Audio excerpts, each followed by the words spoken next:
වලිගේ තමයි ලෙඩේ. ඔන්න එකෝමත් එක ගමක ප්‍රසිද්ධ හොරෙක් හිටියා.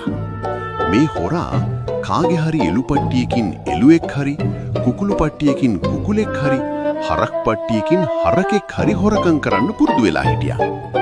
එක දවසක් මේ හොරා එළු පෙටියෙක් හොරකම් කරගෙන ඌව තුවායකින් ඔතාගෙන කරේ තියාගෙන දුවගෙන යනවා. අතරමඟදී මෙයාට මිනිස්සෙක් මුණ ගැහුණා. කොහෙද උඹ මේ හදිස්සියෙන් දුවන්නේ? ඔව් හොරගෙන් ගැහුවා. පුතාට බේත් ටිකක් ගන්න වෙදගෙදරට යනවා. හොරා කිව්වා. මොකක්ද ලෙඩේ?